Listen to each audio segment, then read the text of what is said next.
Hey everyone, Shaun Stevenson here, author of the Throne series. And have you ever read a book that promised you something but did not deliver? That is the book I'm actually talking about today, and I am really torn about what to think about it.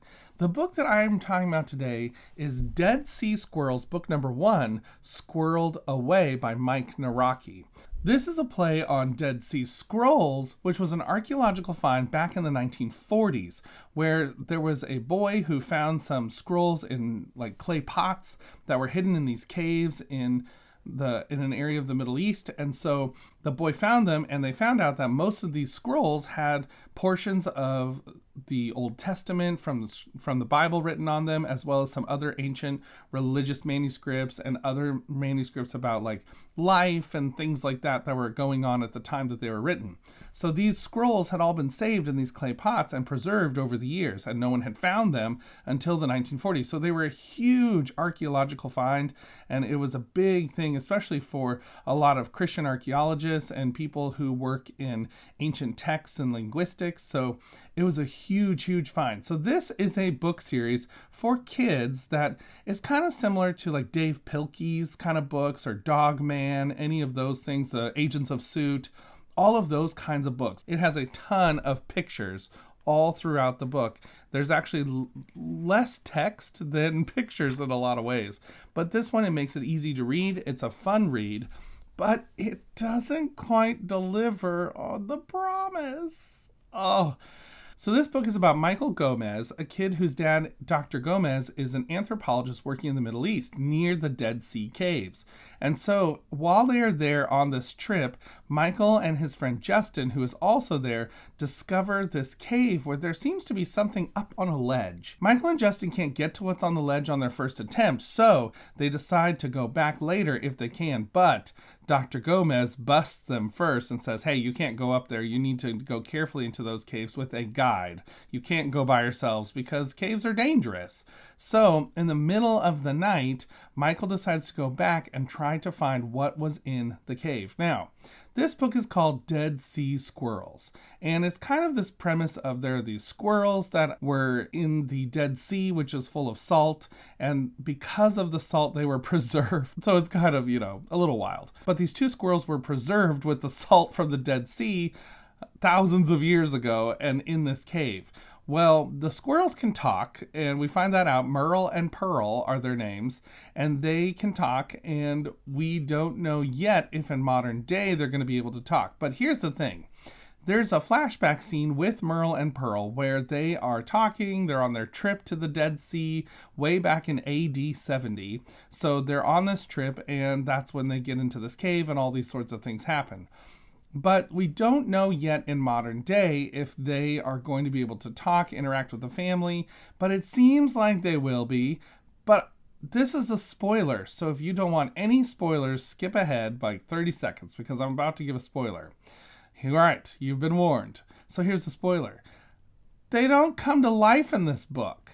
And at the very end, one of them gets a little bit of rainwater on their paw and starts to like dehydrate. Or hydrate? Yes, to hydrate. So they're like coming alive, but that's the end of the book. And I thought, this is interesting because this is a kid's book. It's very short. It is not long at all. And so this one, I thought, you kind of need to deliver on your promise that these squirrels are going to be alive, but you have to read book 2 to get to that. Okay, spoiler season done. So I think that this book, while it had a great premise, in my opinion, it didn't quite deliver in this book on that premise. So you have to go into it knowing that. Now, the art style reminded me of Gravity Falls. The entire time, I just kept thinking, these are like Gravity Falls style, like art characters and things, and I really enjoyed that, especially like this guy, this mysterious guy in a suit. We don't know what's up with him yet, but I thought that this art style really reminded me of Gravity Falls, and that was a lot of fun. The art style was well done. I was not annoyed by it. I wasn't bothered by it. Sometimes when there are a ton of illustrations in a kid's book like this, it kind of bugs me if the art's not very well done. So I was really pleasantly surprised that the art in this book was just excellent. Sometimes there is barely any text on a page, so I read this book, I'm pretty sure, in 20 minutes. It was a really quick, fast read, but it was enjoyable. And I think especially for kids who are early readers, kids who are in that first grade, second grade kindergarten kind of zone, this is going to be up their alley. I think they're going to really enjoy this. Like, the humor is here. There were a couple moments where I did laugh out loud. So I thought that was well done. The characters are a little bit bland. There's not a lot going on with them. But I think, again, this is like book number 1. Things are getting introduced. There are 12 books in this series now as of this recording. And so I think things are getting introduced here, and we don't have a good read on, what exactly is going to be the overarching plot of this story. Like I said, there's some interesting things introduced early on in this book where I'm thinking, okay, that sounds like a mystery for later that's going to be presented, but not in this book. It's going to be in book 2 or 3 or 4 or 5 or who knows when. So I thought that was well done in laying the groundwork, but this really is almost like part of a book. It's like you need to read books 1 and 2 together, I think, in order to get a full story. There is a moral lesson here that this is a Christian book, so there's a moral lesson that's introduced, and I felt like it sort of worked. The moral lesson is about obeying your parents, like listening to adults in your life who care about you and are trying to help you. But in the end, this kid doesn't listen to them and things turn out fine.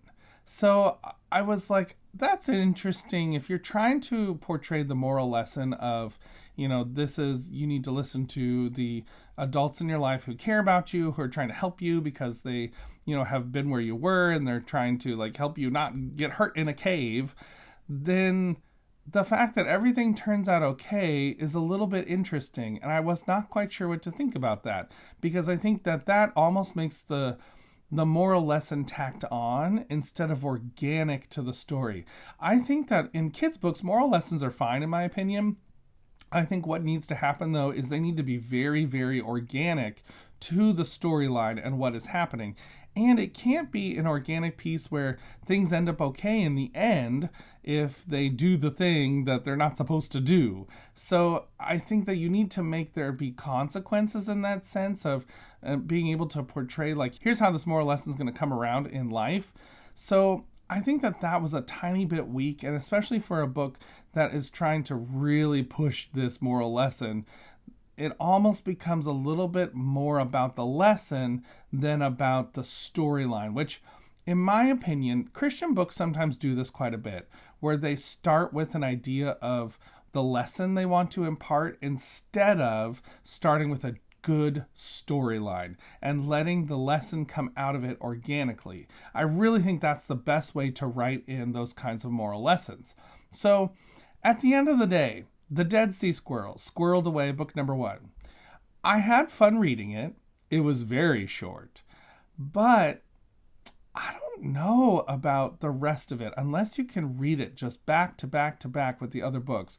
I think kids are really going to enjoy this. I think this is one of those kids' books that's a little harder for adult readers to enjoy because it is just not quite a full story. So I'm going to give Dead Sea Squirrels, book number 1, Squirreled Away, 3 out of 5 stars. It was good. It wasn't bad. I laughed, like I said, which I think was an important thing. Mike Nawrocki is known for his humor in a lot of his other media that he has been part of.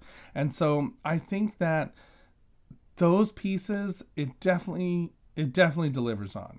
It's the storyline that's a little bit weak. It's a little thin, and there's not much there. So if you're going into this thinking about books like Agents of Suit or Dogman or any of those kinds of books where there's a lot of illustrations along with the text that's for early readers, this is a good book for them. If you're going into this looking for a really, really good story, I don't know. I'm undecided. I have to read, I think, the next one to decide what I really think about that. So for now, 3 out of 5 stars. Have you read any of these books? The Dead Sea Squirrels? What did you think of them if you've read them? Until next time, everybody, keep reading. Bye.